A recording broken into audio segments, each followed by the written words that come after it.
Salam değerli izleyicilerim, kanalıma hoş geldiniz. Tanınmış müğənni Fədayə Laçın yeni görüntülerini sosyal medya hesabı üzerinden paylaşıb. Həmin görüntülərdə Fədayənin canlı ifası diqqət çəkib. Video izleyiciler tərəfindən maraqla qarşılanıb, paylaşma kısa zaman ərzində çox sayda bəyəni və şərh gəlib.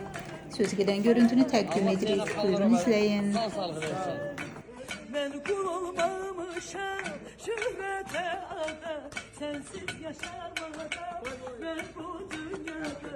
Ben kul olmamışam şöhrete ada, sensiz yaşamadan ben bu dünyada.